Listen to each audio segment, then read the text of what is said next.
and Mordecai carried out all of Esther's instructions. On the third day, Esther put on the finest royal robes and approached the professor at his beach umbrella. When the professor saw Queen Esther standing in the court, he was pleased with her motion to approach. So Esther approached. Welcome, my dear Esther Ann. It's an unexpected pleasure to see you, my dear. Why have you come? If it pleases you, dear Professor, come to a banquet I have prepared for you, and bring Haman Howell III too. Well, I'd love to come, my dear. And I know Haman.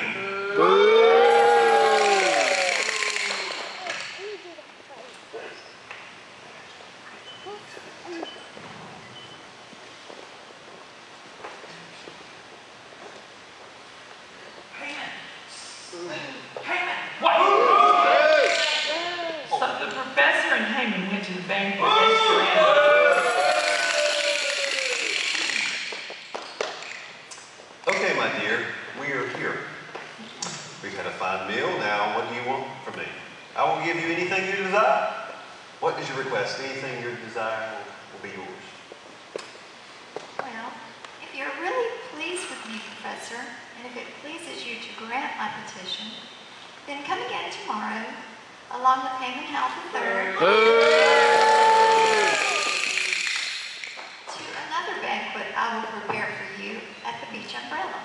Then I will answer your question. Haman left Esther's hut in happy and high spirits. He boasted to Zeresh about having won both the professor and Esther's favor.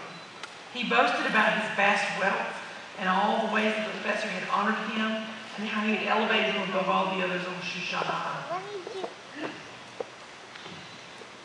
And that's not all. I'm the only person Esther Ann invited to accompany the professor to the banquet she gave today.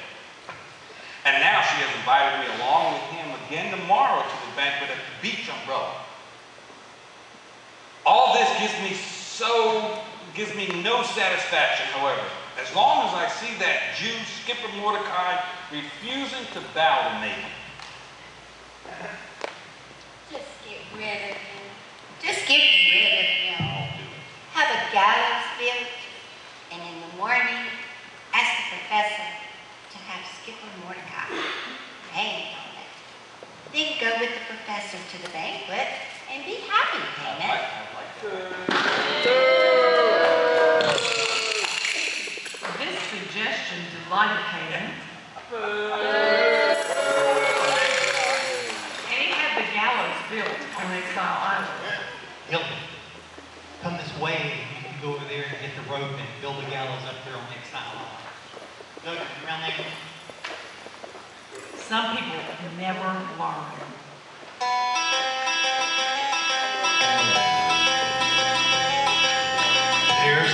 Watch it. There's a man we know by name of Haman. Had a plan with the Jews and planned to hang 'em. Mordecai was Haman's thorn. Cursed the day he was born. Odds are he won't live to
couldn't sleep. So he ordered the book of the Chronicles of his reign to be read to him. Professor Ahasuerus reported how skipper Benjamin Mordecai had exposed the two headhunters who had attempted to capture him and take him back to their island. Gilligan! Get up and come over here immediately! I've totally forgot about the situation. What honor and recognition has the skipper received for saving my life from those vicious headhunters? Nothing's been done for him, Professor.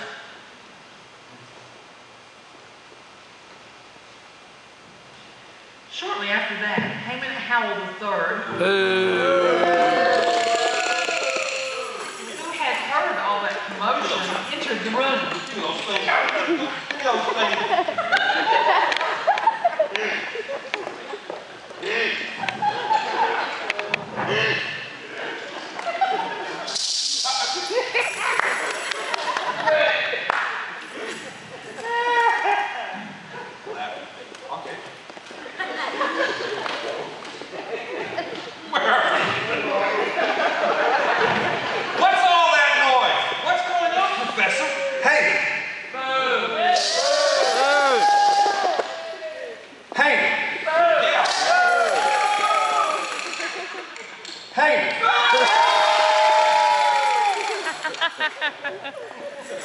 What should be done for the man I wish to honor?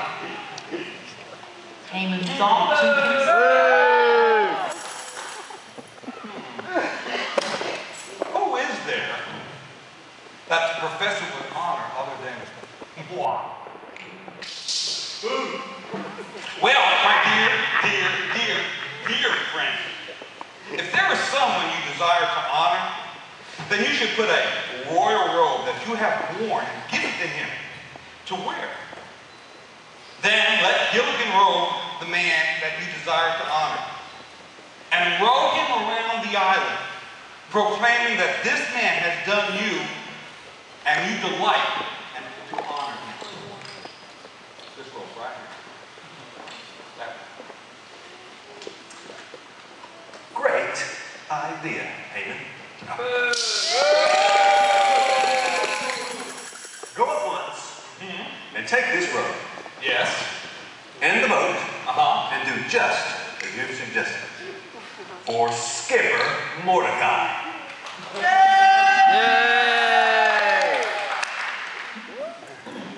This is what is done for the man the professor desires to honor. So Haman rode Skipper Mordecai and rowed him around the island in a small boat, proclaiming,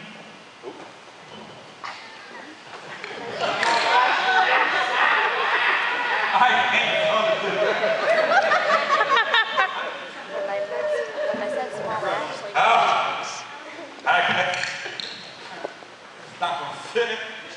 It's my size. Oh no. No. I got it.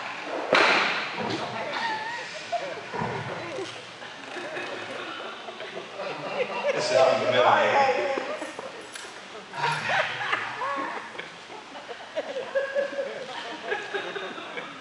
Read that line again, Carol. so Haman rode him around the island in a small boat, proclaiming, This is what is done for the man the professor desires to honor. Make him say it again. This is what is done for the man the professor desires to honor. the next I'll give him applause. This is what is done.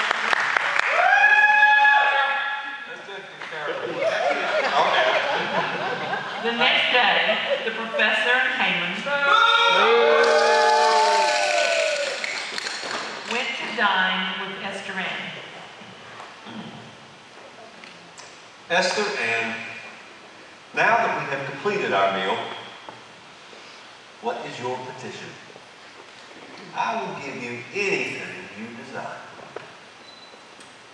If indeed indeed I have found favor with you, dear Professor, and if it pleases you, spare my life and spare my people. Spare your life? Why? Would any man on this island dare to do any kind of harm to you? Who is he? Tell me who he is. I'm Jewish, Professor, and the one I'm speaking about is this man. Boo!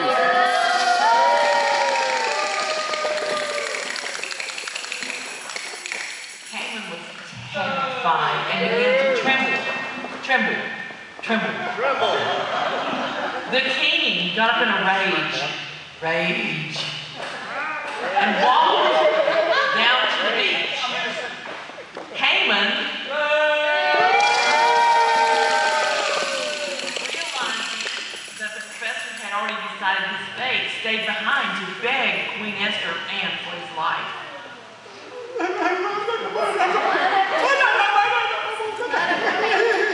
Just as the professor returned from the beach to the beach umbrella, Haman Howell III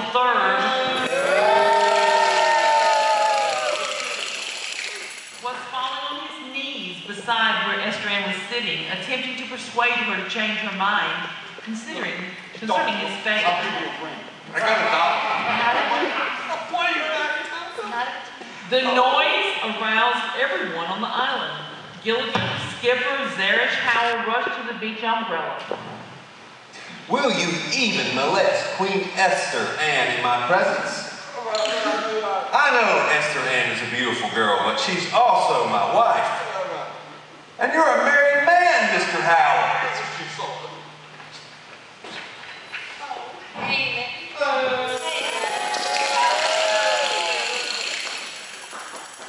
Bobby, I've been framed, I tell you. If anything happens to me, I want you to know I've had the 15 of the happiest years I've ever had. But Haman, we've been married 10 years. Oh, yeah, that's right. Haman. What am I to do with you, Haman?